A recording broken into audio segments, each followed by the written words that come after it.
ladies and gentlemen, and avant-garde admirers. I'm Francesca Di Frento, reporting live from the chaotic ruins of last night's Futurist Sorority here in Rome. The dancing was wild, the music loud, and the tomatoes were, well, mushed. That brings us to our main focal point of tonight. This interview is brought to you by the Roma Toma Tomato Foundation, where juiciness is a statement, and tomatoes are the future. What caused this cultural catastrophe that put Roma Toma into the best business since their founding in 1876? Let's investigate this madness from the inside.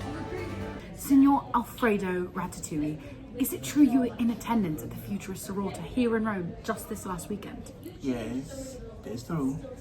Now, why were you in the theatre last Saturday?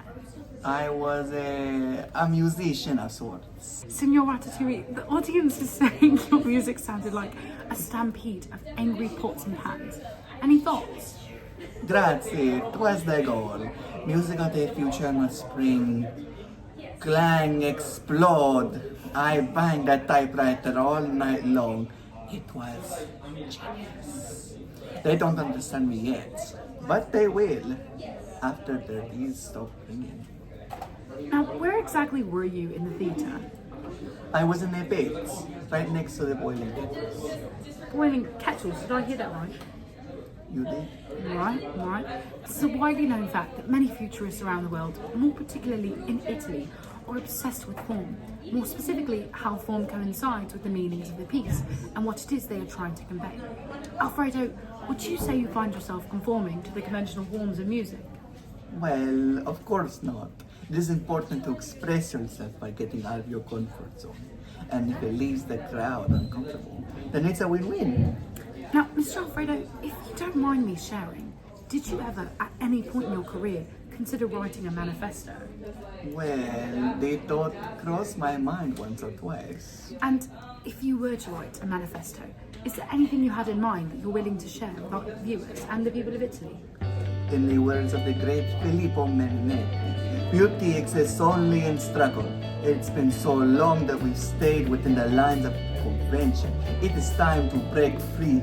It's time to allow the freedom of expression. It is only then that the nation of Italy can live in peace. All right, that was beautiful. Thank you so much, Mr. Ratatouille. It's been an honour to get to know your work and your passion. I appreciate your input to the situation, and I wish you the best of luck in your future endeavours. And who am I speaking with today? It is I, Lucina Ballerina. Lucina, your performance featured interpretive screaming and throwing chairs. What was the message? It was about industrial sorrow and the loneliness of screams. I screamed, and when the quartet of boiling kettles poured their water onto the dancers, that was symbolic. And the audience response? Magical, they shouted. What is this garbage? And stormed out. I was hit by more tomatoes than I could ever imagined. But a few stayed and screamed with me. That's transformation, darling. That's the way of the future. So, we're all aware of the predetermined moves of ballet. The 5 positions, first and fifth, and the motions of the hand, foot, arm, leg, and torso. Would you say your performance adhered to the prescribed set of moves that are specific to the ballet community? Darling, I'm nothing if not extravagante. I prefer to go against the boxed normalities and the rule-bound conformities. Now, can you explain the importance of your tutu made of banana peels? Were there any other aspects of the costume or choreography that spoke to you? Well, the peels represent peeling off the expectations of society. And the choreography, the screams, the somersaults, they speak for themselves in a way. Alright, Lucina, that's all we have time for today. Thank you so much for your input, and I wish you the best of luck in getting the tomato stains out of your costume. Grazie.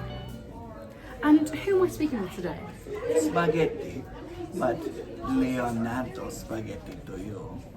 Mr. Spaghetti, you were in the front row when the rites began. Can you walk us through it? 1 minute, I'm clapping politely. The next, I'm dodging flying typewriters, and the front row got soaked in boiling water. What was that? I came for culture, not chaos.